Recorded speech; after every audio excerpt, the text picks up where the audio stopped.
Who, me? Lord, you can't use me. You must have the incorrect person here. I have nothing to offer to you. I can't speak well. I'm not even great or famous in front of man. In many respects, I'm just a plain, ordinary person that to the world is simply a nobody. Do these words fit into your vocabulary? Have you used these words even for yourself? How many times have you disqualified yourself on the grounds of being, quote, a nobody? When we see our eyes through the lenses of men, oftentimes we see ourselves as being less than perfect. But when we see ourselves through the lenses of God, we are special and are more than ordinary. Let me introduce to you a woman from scriptures that lived around 750 to 700 BC. Her name is merely a footnote in the Bible and is mentioned only as the wife of King Ahaz and the mother of King Hezekiah. Now, a little bit of the history and the setting surrounding this wonderful queen, of which Abijah lived. The nation of Israel was a divided nation, with two tribes to the south called Judah, and 10 tribes making up the northern nation of Israel. Times were wicked, and neither kingdom remembered the law of God or honored God of their ancestors. Spiritually, the nations were bankrupt and without godly direction or with godly influence. As a nation today, it appears that we are not far from no longer adhere to the laws of God. Churches and houses of worship are closed due to COVID-19. Church choirs are being instructed to no longer lead congregational singing, and those who do attend a worship service are required or being asked not to sing, to sit distantly from each other, to be ushered in and ushered out of a church without speaking to one another. With quarantines and stay-at-home orders, businesses closed, unemployment high, we have demonstrations in the street. The times certainly look bleak, and they certainly look hopeless. The question is asked, what can I do to make a difference? I'm just a single person.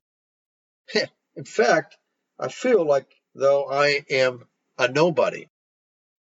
I have no influence. I have no power. I have no say. I'm simply a nobody. Now, I want you to think about that for a moment.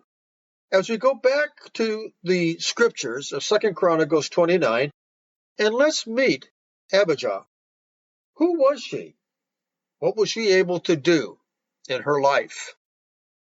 Well, taken from an article of The Woman of the Bible, I like to read this author's description of Queen Abijah.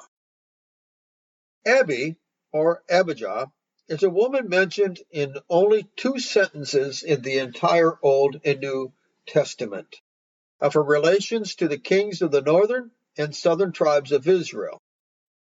Though she is merely listed as the daughter of Zechariah, the wife of Ahaz, and the mother of Hezekiah, her short footnote in history speaks volumes. Scrutinizing her personality through the mirror of her family gives a glimpse as to her powerful influence in ancient biblical times. The country of Israel, now ruled by Jeroboam, was essentially perverted from worshiping and the temple of Jerusalem, since they were forbidden to enter the land of Judah. Instead, Jeroboam built a temple in Samaria, which is the capital of Israel, and thus opposes willfully or unwillfully the law of Moses on where the Jewish people were ordered to worship, being Jerusalem.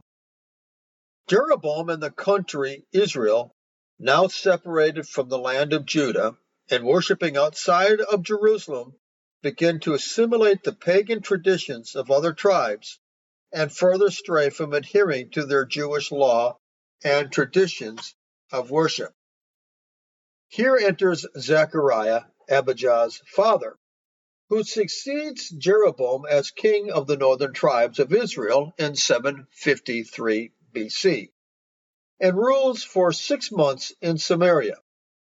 According to the biblical text, he does evil in the eyes of the Lord, as his father had done. He did not turn away from the sins of Jeroboam, son of Nebat, which he had caused Israel to commit. Zechariah was noted as an evil ruler and decried the laws of Moses, saying these were not to be followed. As a ruler who was immersed in and propagated the pagan traditions, he was nonetheless quite aware of Jewish law, having lived under its traditions under Solomon's reign.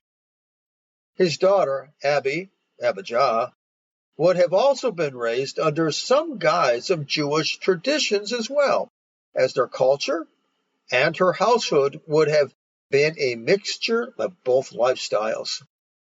She would have seen the purity, blessings, and spiritual godliness of the Jews in Judah against the backdrop of pagan idol worship being celebrated by her family in Israel.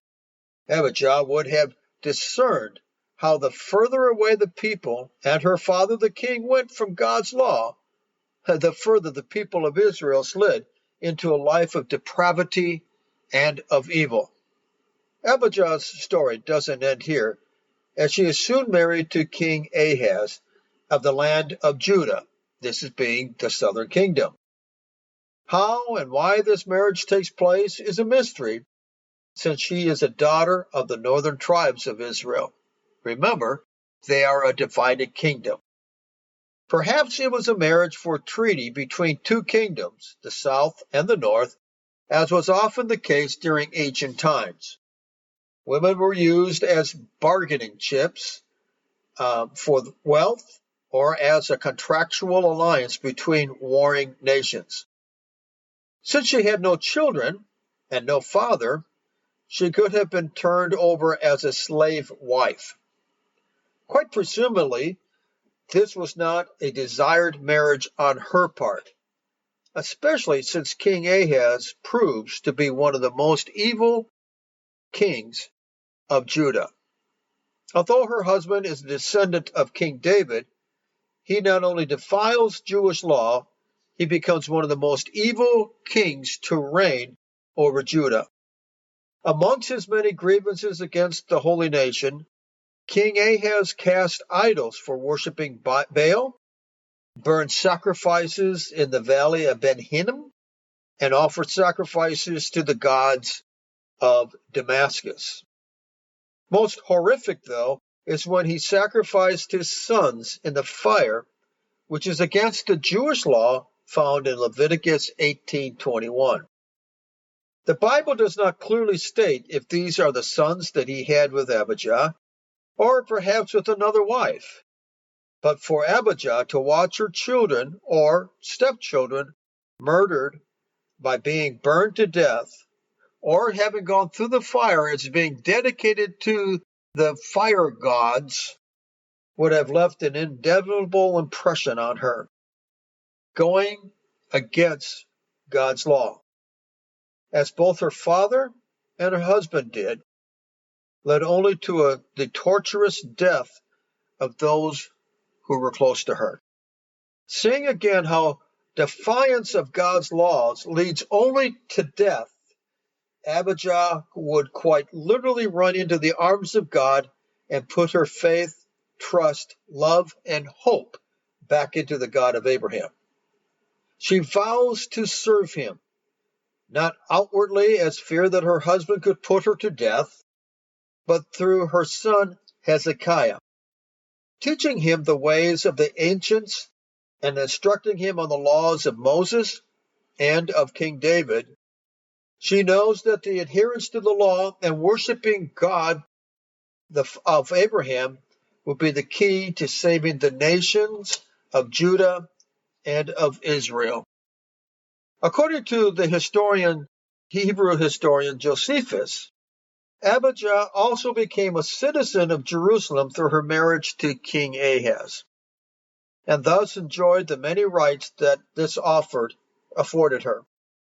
She quite possibly had access to many tutors, had the finest education for her son, and made sure that his Jewish upbringing was thorough and complete.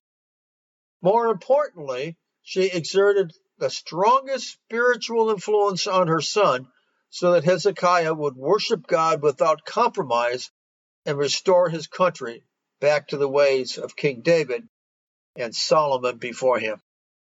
Reading from 2 Chronicles 29, we read about Hezekiah as he becomes the king. Hezekiah was 25 years old when he became king, and he reigned in Jerusalem 29 years. His mother's name was Abijah, daughter of Zechariah. He did what was right in the eyes of the Lord, just as his father David had done. For in the first month of the first year of his reign, he opened the doors of the temple of the Lord, and he repaired them. He brought in the priests and the Levites, assembled them in the square on the east side, and said, "Listen to me. Consecrate yourselves now, and consecrate the temple of the Lord, the God of your fathers. Remove all defilement from the sanctuary. Our fathers were unfaithful. They did evil in the eyes of the Lord our God and forsook him. They turned their faces away from the Lord's dwelling place, and they turned their backs on him. They also shut the doors of the portico, put out the lamps. They did not burn incense or present any burnt offerings at the sanctuary to the God of Israel. Therefore, the anger of the Lord was fallen on Judah and on Jerusalem. He has made them an object of dread and horror and scorn, as you can see with your own eyes. This is why our fathers have fallen by the sword, and why our sons and daughters and wives are in captivity. Now I intend to make a covenant with the Lord, the God of Israel, so that his fierce anger will turn away from us. My sons, do not be neglected now, for the Lord has chosen you to stand before him and to serve him, to minister before him, and to burn incense." Though Hezekiah was raised in an evil home with an evil father who did not honor God, who did not obey the commands of the scriptures, grew up to be a man of God himself, and reigned on the throne of Judah, and brought Judah back to the holiness of God, brought them back to the worship in the temple, as a result of a godly mother who influenced her son, who in turn influenced a nation. A single person, a nobody in scriptures, only mentioned twice, was able to be used of God in a mighty and powerful way in the time of great crisis in a nation. Abijah can only be described as a heroine of the Jewish faith and of the Old Testament, as her perseverance and faithfulness to God survived her evil father, King Zechariah of Israel, and her evil husband, King Ahaz of Judah. Her powerful spiritual influence on her son Hezekiah, one of the greatest kings in the Old Testament, can easily be surmised. Even though she is only mentioned in 2 sentences in the Bible, her personality shines through, and as such should be considered as one of the greatest queen mothers of all time. A single woman, a single person, perhaps a nobody in terms of culture, did what she was able to do in the secretness of her own heart, influenced her son, who became the greatest king of Israel. Let us remember that God takes the insignificant and makes it into the significant. To do so, we must also acknowledge the presence of God in our life, to seek his presence, and to follow his command. Who, me? Oh, you can't use me. I have nothing to offer to you. I'm simply a nobody. I'm not great or famous. I'm just a nobody. But it's the nobody who gives their heart to the Lord Jesus Christ is able to make a significant difference in the world. You are and you can make a difference. Michael Huss with something to think about.